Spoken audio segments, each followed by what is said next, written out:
From Wall Street to Main Street to help small business owners have the same capital as corporate America and give them the same resources as a larger company. We cover business funding, business credit, scaling, business consulting, and much more.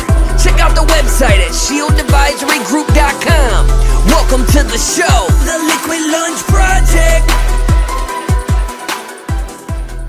Welcome back, everybody, to another episode of the Liquid Lunch Project. I am Matthew R. Meehan, alongside my partner, the Professor Luigi Rosabianca. What's going on this week, Lou? Matt, you're going to be upset after this episode. It's going to cost us a bundle. Today is the classic scarcity play. There's only one of them in America, and we got him on the Liquid Lunch Project. The only chief results officer in North America, Blaine Oelkers, welcome to the podcast. Hey, Matt and Lou, thank you for having me on. I love the concept of the liquid lunch. Now, it's before lunch here, luckily, so I'm not already drinking, but I will drink in honor of the podcast after we're done. Love that. You know how to pull at our heartstrings. While you're drinking, right off the get-go, what is a 20-second habit? Okay, so let's just jump right into this concept of creating new habits, right? So there's something called the 21-second habit. Now that's how to create a new habit in 21 seconds, not 21 days. So if they told you that it takes 21 days to create a new habit, someone lied to you. This is bad news, folks, and I apologize for that, but you can create new habits. Now, this is different than bad habit elimination. And we can talk about that if you want to. But as a chief results officer, I know that we're creatures of habit, and you need to create new habits to build upon your personal life and sometimes your health, but then also your business. And so the first key of the 21-second habit is to realize that you are already a habit master. So let me tell you two stories that will illustrate this. And then everyone here, everyone listening, and including Matt and Lou, will be able to create new habits in 21 seconds, not 21 days. So my wife, luckily this is past tense. My wife used to have nearly daily migraine headaches.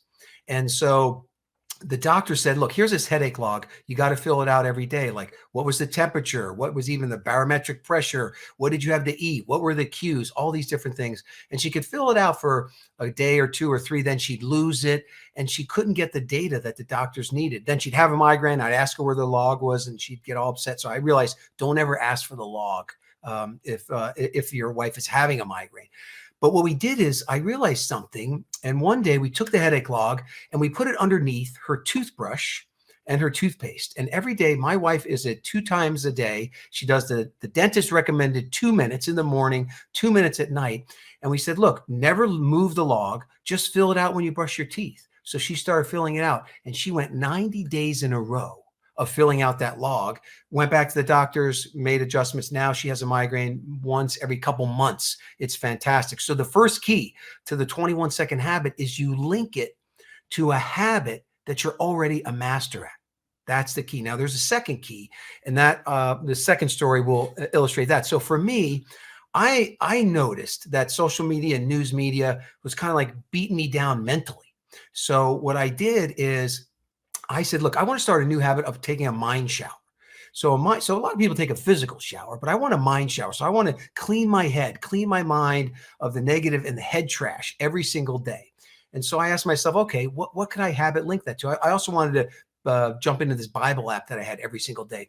So what I did is I realized that every single day, the first thing I do is I open up my smartphone. Right? I open up my smartphone. So what I did is I pushed all the apps off the first page. And I just put the Bible app and this app called Headspace. That's what I use for the mind shower.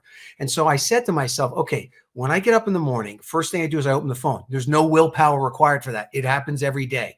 Easy.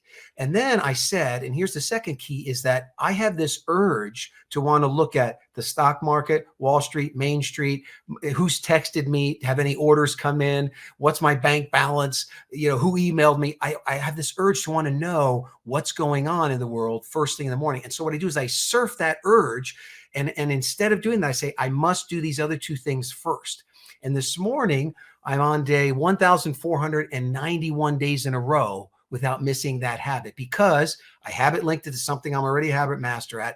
And two, I surf the urge to want to go do those other things to force me to get those things done in a timely manner. Now, I like a 10-minute mind shower, but if I only have time for a 3-minute mind shower or even a 1-minute mind shower, I'm not going to miss it, right? So again, that's the key to the 21-second habit, is link it to something you're already a habit master at, and then surfing some kind of an urge. Like everybody gets up in the morning, everybody has a cup of coffee. There's all these things that you do every day that you can link to and that you're already a habit master at, and there's no willpower required for that. Does that make sense, fellas? Absolutely. But Blaine, does that work in reverse? Let's say we have a bad habit. Can we decondition ourselves to forget a bad habit? Okay, so you bring up a good point. And so with bad habit elimination, which is separate from new habit creation, there are 3 keys to bad habit elimination, but one of them is the substitute habit. So yes, you can use the power of linking. So let's say that you have a bad habit, you smoke cigarettes and you don't want to smoke anymore. And so what you can do is, when you want to, as this urge to smoke comes up, you could habit link it to something else that you want to do. So for example, people use exercise, and they know that if they could just get some exercise in, maybe even just 25 jumping jacks, that's enough to surf the urge to smoke and to remove that, right? And to remove that. So you want to have some kind of a good habit to replace the bad habit. So that's number one. The 2 other things, and we could go deep in a bad habit elimination, but the 3 main things is the substitute habit. But the first one is you got to have a big why. Like, you have to have an emotional reason why you want to stop that bad habit, and you need to drive those emotions, right? So, with smoking, like if you look up all the stats and the people who got cancer from it, like dig into the bad side of it so you can educate yourself. So emotionally, you want to stop doing it. I remember the great example of this was my wife's dad. He smoked for decades. He tried, he couldn't quit. But the moment that my wife said, Dad, you can't be by the grandkids if you're smoking or if you have smoked recently, bammo. That was a big enough why. He didn't smoke. The last 15 years of his life didn't even have a cigarette. So anyway, a big why is good, the substitute habit. And then the third thing is, we're all human. You're going to fall off the horse. I'm telling you, the bad habit's going to happen. But when it does, you need to try to figure out what are the cues, and minimize the triggers and the cues to that, right? So like in cigarette smoking, it could be stress, it could be a social setting, but there are things that cue up that bad habit. And so you want to figure those out and then try to minimize or distance yourself, right? Like if you don't own any cigarettes, or people are trying to get rid of eating junk food, just say, throw it all out. Like if there's nothing in your house, you won't typically go out and buy it, So anyway, putting some distance between you, but minimizing the cues and triggers. That's the big 3 on the bad habit elimination. I already have a notepad full of notes, just so everybody knows. But I do have a question for you. Blaine, how did you become America's only Chief Results Officer? Okay, so that is a great question. And I had 2 moments of dawning comprehension that led to this. The first one is in college. I was fortunate enough to read this book called Think and Grow Rich. And I realized, okay, there's a systematic way to take your thoughts and turn them into a physical reality. I say what you think about, you bring about. That's I have a little saying called Waiteba. But I read that book, and that started me on a course of success and kind of like seeking more. Like I've always been kind of a seeker of knowledge, how to get better. And so that helped me. The other was my degree's in computer science, and I was working for a company called Rational Software Corporation. I came back from a business trip. I was gone a number of days, and my son, who was 1 year old at the time, he kind of gave me like the cold shoulder. And I said, Beth, what's going on with Bo? What's happening here? She goes, well, you were gone so long, he kind of forgot who you were. I'm like, what? I'm like, that hit me hard. And then emotionally, I realized, wait a second. When I was a kid, both my parents worked. So when I came home, sometimes nobody was there. If my brother wasn't there, I was alone. I was a little kind of scared, actually.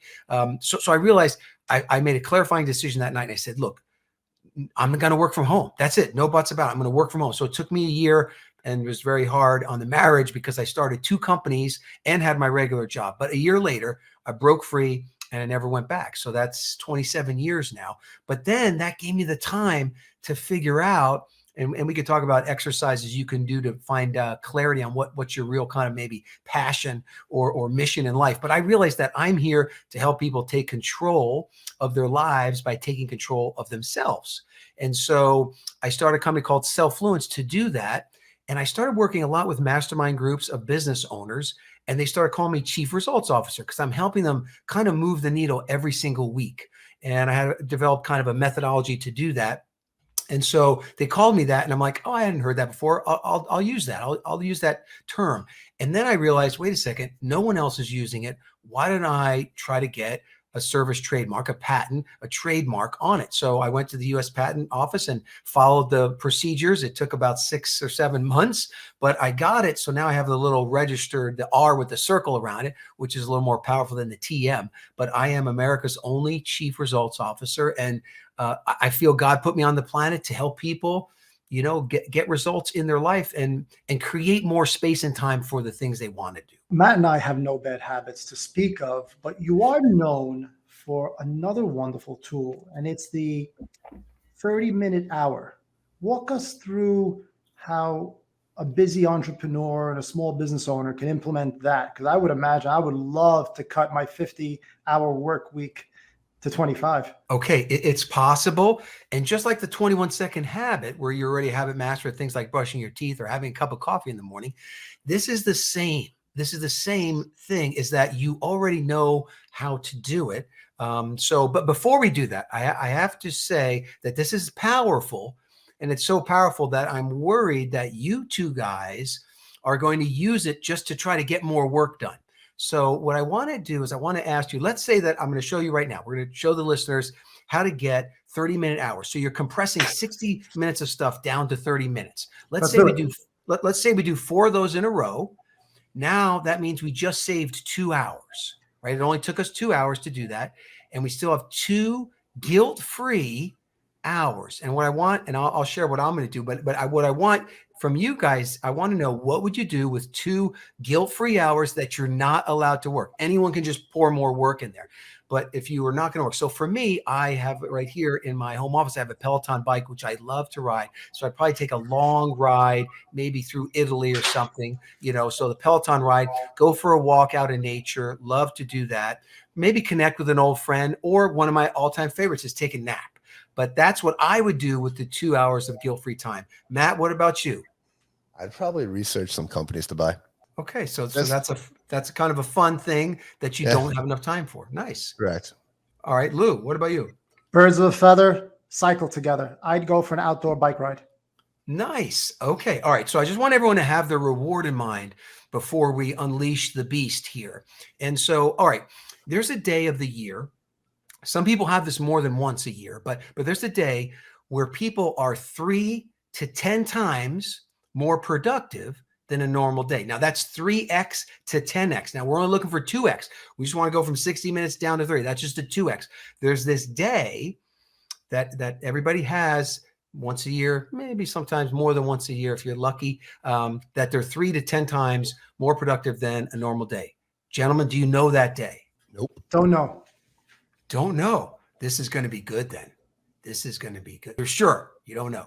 They don't know. Okay, so here it is. And it's very intuitive. It's going to be very intuitive for you. It's the day before vacation. So think about that for a minute. The day before vacation, people are 3 to 10 times more productive and effective than they are. So let's unpack. And so I have a little saying here. So the 30-minute hour, I like people to remember the day before vacation.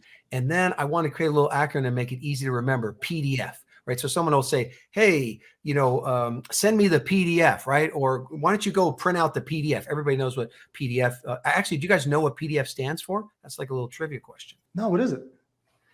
Well, it stands for portable document format. Anyway, that's not what it stands for in this case. But PDF is easy to remember. So think of 30-minute hour, day before vacation, PDF. So PDF stands for plan, delegate, focus. So let me unpack those the day before vacation, how you turn it into 30-minute hours. So planning.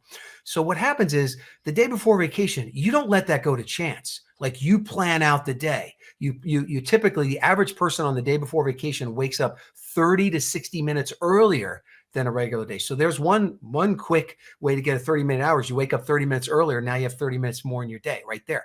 So waking up early, you also have a clear vision for the day, and your planning of the day is very 80-20, meaning that the 80-20 rule, 20% of what you do produces 80% of the results. You're focusing on that 20. Now the 80% of your results that only produce 20%, you're ousting that. That has like no place in your day before vacation. Also, there's a lot that happens that you don't do on the day before vacation. We'll cover that in a minute. But so the first thing is planning. So planning, 1 minute of planning can save 10 minutes of execution, but you're going to plan your day. So this is key for you to have 30-minute hours, is to get a structured plan. Now, I'm not saying plan out every minute of your day, but get better at planning. The second thing is delegate. So on the day before vacation, you can't do it all. You know you can't. So you think who before the do. I like to say that. Think who before the do. Meaning you think who can do this before you go do it. Right. So you're looking to delegate to people, as best you can, and you're thinking of other people. You're delegating, you're deferring stuff. So when I look at the stuff that I have to do, my wife also works from home, and she'll say, okay, honey, what can I do for you today? And I'm like, perfect. You could do this, this, this, and this, right? I'm delegating that stuff out. And she just gave me, a 30-minute hour, or maybe a couple of 30-minute hours if she'll take all the errands that I needed to run that day. So that's delegate. But the most important one is the F. So plan, delegate, focus. You have a very strange, fierce focus on the day before vacation. And that's what you need to bring into your daily life to get this, 3 to 10x, but we're only looking for the 2x. And so there's stuff that you don't do, right? No long calls, no chit chat, no water cooler chit chat. It's the day before vacation. You got so much to do. There's no binge watching of Netflix, and all those kind of bad habits kind of go out the window, right? So that's good. You don't make long responses. You're getting stuff done. You say no a lot more on the day before vacation when someone says, "Oh, can you do this, Luke? Could you do that, Matt?" No. No becomes your common answer, right? So you say no a lot more. You stay on schedule much better because you have to get this stuff done. And on the day before vacation, people use timers a lot more. So in other words, if I'm going to do a project and I say, look, I want 30 minutes for this, not an hour, I'll set a timer for 30 minutes, right? And I'll go after that thing. And so using timers throughout the day to shorten things down and to condense things. A lot of times people will say to me, hey, can we meet for an hour? And I'll say, can we do it in 30? And almost every time they say yes. So right there, I just made one, right? Just kind of condensing the schedule. And again, using timers. The other big thing on the day before vacation that produces the productivity is that you use batching. And so you use single, multi, and batch tasking. So it's this tasking. And so single tasking, that is when it's work only you can do, right? So you gotta, if you will remove all distractions, you can get an hour's worth of stuff done in 30 minutes. And I say, remove all rings, dings, bings, interruptions. People can't get a hold of you. You got to go into airplane mode. Like when I'm ready to work, and most people only have like 2 to 4 hours of real productivity a day. But when I'm going into that single tasking mode, only the things that I can do, that's when I'm putting the phone in airplane mode, shutting down all the windows on my computer, and just really focusing in on that. So single-minded focus works. Multitasking gets a bad rap, but it's when you can do two things at the same time without sacrificing the quality of them, right? Like right now, I couldn't be working on, my to-do list and being on this podcast. But there are times where you can do two things and maintain quality. For example, day before vacation, you're going to drive to work for 30 minutes. You don't just go, let me just rock out to some 80s music, which I do like to do.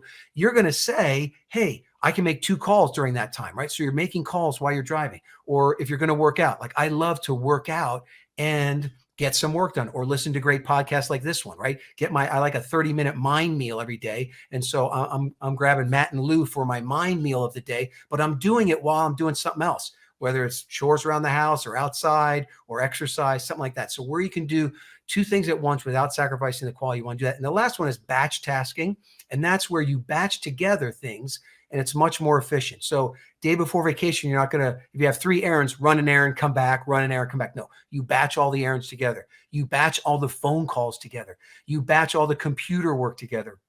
My wife and I, we batch each other, meaning that she works from home and so do I, but I don't interrupt her all morning with, hey, honey, what about this? Are we doing that? Blah, blah, blah. We have a shared note in our iPhones and we just add it to the list. We typically have lunch together and then we go through the list. So when I'm in the context of that person, I've batched together all the stuff instead of interrupting them. That produces a bunch of 30-minute hours. So there are other tricks that you can use with technology and listening to podcasts like this at higher speeds. Normally, you can't speed me up too much because I already talk too fast, but you can use that. But by and large, one of the most beautiful things the day before vacation does is it releases the perfectionist. And that's what you want to bring also in, because that's going to allow you to have 30-minute hours. You release the perfectionist. Done is better than perfect. Done is also the engine of more, but done gets you fired up. But you don't have to be perfect. You just got to get it done. And so I have a little card here in my office to remind myself, 30-minute hour, day before vacation mode, PDF. So there you have it, folks. So Matt, if I'm hearing this right, we just need to take more vacations. I'm just stuck on the point of, and I really need to know this. How do I get my wife to ask me what I need her to do for the day every day? I can You tell teach me that one. I can teach you. You have to be willing to do it. You have to ask first. Really? So here's a question I ask my wife every week is I say, honey, what's the most important thing I can do for you next week? And I do the same thing with my kids and they give me that one thing. And now I've got that most powerful rock, which it's funny that nearly half the time I will get that wrong. Like if I say, I think this is what I could do for you, that it's typically wrong. But you ask first. And then, so if I ask my wife, what can I do? Like she has this list, this technology thing's broken. Like that's my domain. So, I can fix something that's bothering her, but then she's going to ask me. So ask first. That's the key. You just changed my life. Now I know why you got the title. Hey, Blaine, can someone combine your tips and pretend that they are habitually going on vacation on any day just to ratchet up that intensity? Yeah, and it's interesting that some companies like LinkedIn and a couple other big companies, they have this, sounds a little strange, unlimited personal time off, because they realize that when people take days off, the productivity before they go on their vacation and the productivity right when they get back is bigger than if they would have just worked constantly through. Right. And so you're 3 to 10 times more productive the day before vacation, but you're like 2 to 6 times more productive typically on the day coming back from vacation.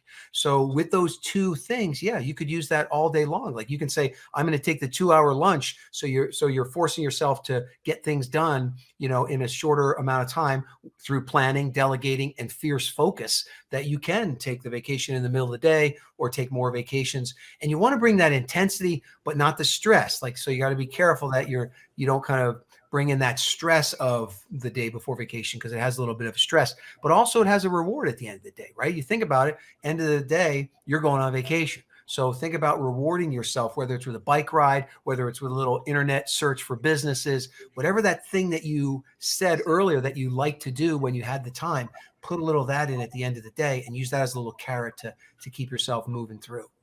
Blaine, we're sold. We know that you can obviously implement your procedures in any small business and accentuate their productivity.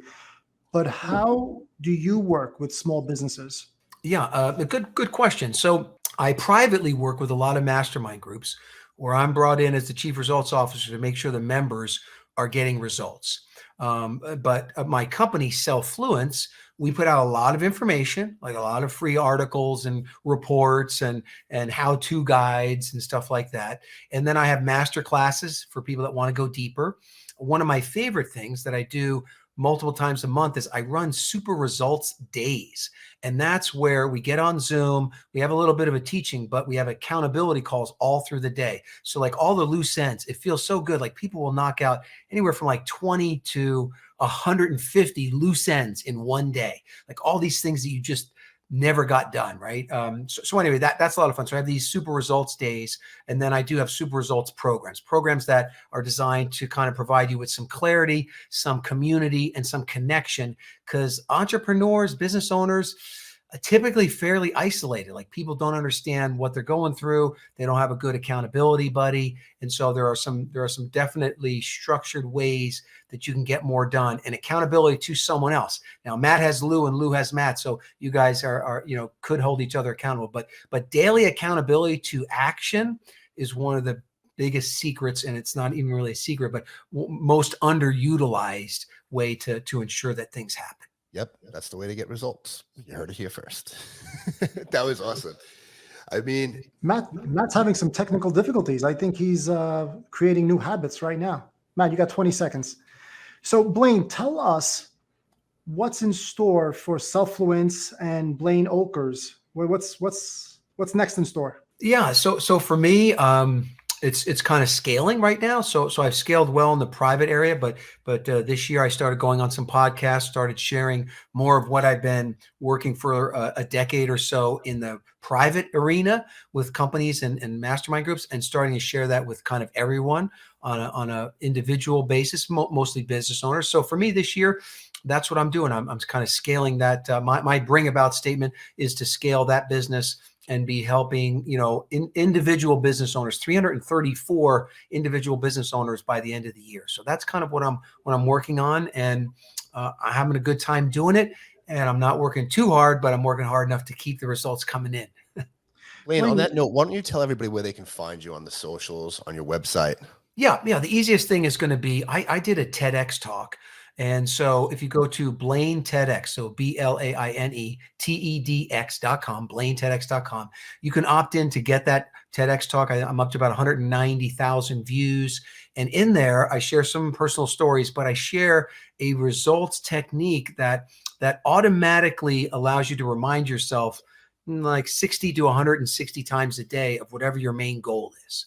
And so I share that TED Talk. If you're not familiar, it's a style of talk where it has to be short. So I think mine's like 14 minutes or something, but it has to be under 18 minutes, and you share one big idea. And so that would be the best way to go, because if you opt in for that, you'll get a series of emails to get to know me, but also you'll get my email and you can contact me, and then you'll get all the kind of results stuff that I put out. So that's the easiest thing to get connected to me. Blaine, who holds you accountable? That's good. That's a very good question. And so earlier I talked about this concept of action accountability. So there's two different things that hold me accountable. One is that I run these programs for these mastermind groups where every week they have to say, what were my wins for the week? What was my top item that I'm going to do for next week? How am I going to reward myself? And then what's the leverage or the penalty if I don't get it done? And so that goes out for me, that goes out to hundreds of business owners every week. So I'm accountable to the hundreds that way. And then for some people in my private program, I actually text every day. A text goes out from me saying, here's what I'm working on. They text me what they're working on. And then we do a little results report at the end of the day. So I have like a high degree of accountability on a weekly basis, and then even on a daily basis, which I love.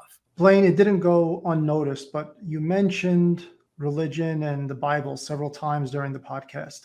Tell us a little bit about the role religion plays in your life. Yeah, for me, I was early on. I felt like I wasn't alone, yet that there was a God, whatever. So I was brought up Catholic, and my wife actually went through she was Lutheran and she converted over to be Catholic. That was took 6 months, RCIA process, and then after we got married, we were looking for a church as our kids started getting older, and we wanted to put them in a vacation Bible school. So we took them to the Lutheran church for that, and we kind of fell in love with it. And it was like the pastors there, they had their own families, unlike the Catholic church, nothing bad. I still have dual citizenship, but then I became a Lutheran, which I just had to attend a potluck in an afternoon. So it was much less structured than the Catholic faith. But anyway, so now I have the dual citizenship, and no, it's always played a big role for me in my life. And really what helped me was, deciding that I wanted to kind of talk to God every day. And that's why I made that